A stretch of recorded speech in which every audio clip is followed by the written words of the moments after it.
गेले काही दिवस झाले महाराष्ट्रामध्ये ओबीसीचे नेते आक्रमक आहे आणि मागणी आहे की जरांगे पाटील यांच्यासाठी जो जी.आर. काढलेला होता त्यामुळे ओबीसी आरक्षणावर गदा येतोय, तो जी.आर. मागे घ्यावा। माझ्यासोबत काँग्रेसचे वरिष्ठ नेते विजय वडेट्टीवार जी आहे। सर, इतके आक्रमक ओबीसी नेते सगळे एकत्र, म्हणजे सत्तेतले एकत्र आले, विरोधक एकत्र आले? नाही, सगळ्यांचीच मिळून अस्तित्वाची लढाई आहे। जनता माफ करणार नाही जर आज आम्ही काही करू शकलो नाही तर। उघड्या डोळ्यांनी ओबीसीवर होणारा अन्याय आम्ही सहन करायचा तर मात्र आम्हाला या महाराष्ट्रातील उपेक्षित, शोषित, पीडित आणि 354 जातीचा हा समूह असलेला ओबीसी हा फार अपेक्षेने या सगळ्या घडामोडीकडे बघत आहे आणि तो आतून दुखावला आहे की आता आमचं काय होणार, आमच्या अधिकाराचं काय होणार, आमच्या आरक्षणाचं काय होणार। ज्यावेळेस मोठा समाज आरक्षण मिळवण्यास सफल होतो त्यावेळेस लहान लहान समाजाला कोण वाली, आणि म्हणून आम्ही आवाहन केलं आहे की आपण सर्व मिळून पक्षाच्या पलीकडे जाऊन ही लढाई लढायसाठी एकत्र आलं पाहिजेत। तो सरकारमध्ये असू देत की सरकारच्या बाहेर असू देत। मी असं म्हणणार नाही की सरकारमध्ये आहे म्हणजे त्याचा आवाज, त्याला अधिकार नाही। सरकारमध्ये असूनही सरकारच्या विरुद्ध लढाईची तयारी जर असेल तर तो सच्चा आणि इमानदार त्या समाजाप्रती त्याची भूमिका आहे, हा त्याचा अर्थ होतो। केवळ थातूर मातूर मलम लावून यासाठी कोणी येत असेल तर ते येऊ नये। या लढाईमध्ये लढणाऱ्या चालणाऱ्या पुढच्या दीर्घकाळ जोपर्यंत हा जी.आर. रद्द होत नाही आणि ओबीसीच्या वर झालेला अन्याय आणि त्याचं आरक्षण, त्याच्या सोयी सवलती यावर त्यांना अधिकार मिळत नाही तोपर्यंत या लढाईमध्ये जो सहभागी होईल त्याचं आम्ही स्वागत करू आणि त्याला या लढाईमध्ये स्वागत आल्यानंतर त्याचा सन्मान करू, हे या ठिकाणी मी सांगतो। तुम्ही म्हणता की जोपर्यंत जी.आर. मागे घेणार नाही तोपर्यंत लढा थांबणार नाही। तिकडे जरांगे पाटील म्हणते की जी.आर. मागे घेतला तर आम्ही पुन्हा पेटून उठू, पुन्हा आंदोलन करू। हे बघा, ही हुकुमशाही नाही आहे, ही झुंडशाही नाही आहे। तर भुजबळ साहेबांनी त्याचा उल्लेख केला, ही लोकशाही आहे।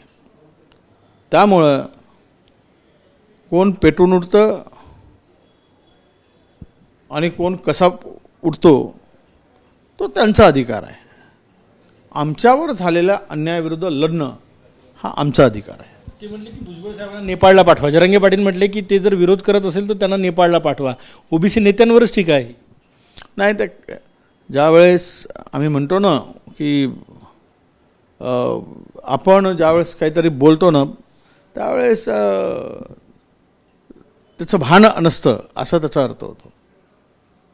काय त्याला अर्थार्थी संबंध, नेपाळला पाठवा, सिंगापूरला पाठवा, श्रीलंकेला पाठवा, याला काय अर्थ आहे काय? म्हणजे तो आपली मागणी जरांगे पुढे नेत राहतील। अनेक मराठा समाजांनी सांगितलं आहे की याची गरजच नाही। अनेक तरुणांचा वाटोळं करायला खऱ्या अर्थानं जरांगे निघाले। ओबीसीमध्ये येऊ, त्यांना EWS मिळते आहे, इकॉनॉमिकली विकर सेक्शनमध्ये त्यांचा वाटा आहे आणि त्यामध्ये 80% वाटा।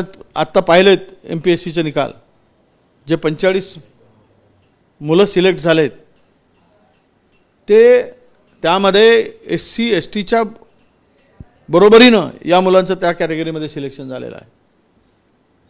म्हणजे ह्याचा अर्थ तेवढा मोठा फायदा होताना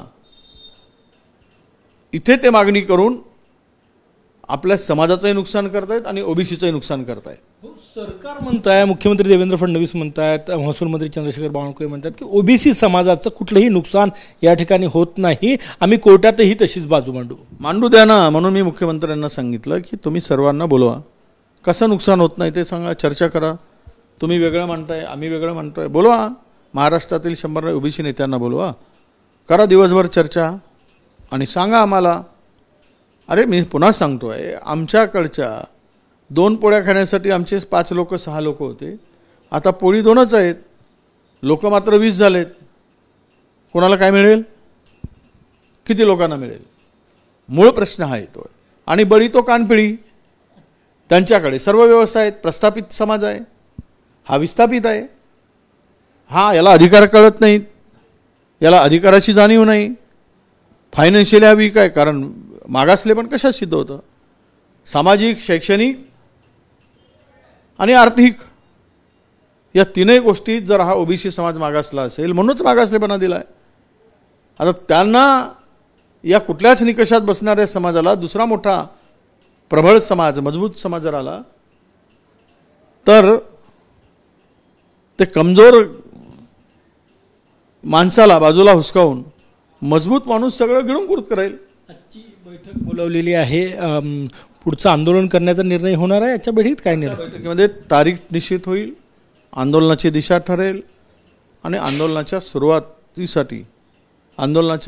साठी या सगळी मंडळी गावागावापर्यंत जातील आणि गावागावातील आमच्या ओबीसी बांधवापर्यंत झालेला अन्याय आणि भविष्यातील पिढीचं होणारं नुकसान हे सर्व व्यवस्थित सांगतील आणि गावागावातून या आंदोलनाला पाठिंबा मिळेल हा आम्हाला विश्वास आहे. शेवटचा प्रश्न, कुठे कुठे आंदोलन होणार आहे? नागपूर, पुणे, मुंबई, कुठे?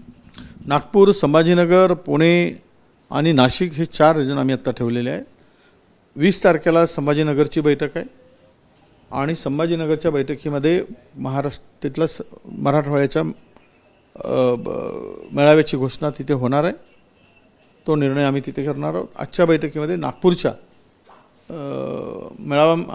बैठकीमध्ये इथल्या आंदोलनाची मोर्चाची तयारी, आज हा निर्णय होणार आहे. कॅमेरामॅन सचिन सायांसह गजानन उमाटे, TV9 मराठी, नागपूर.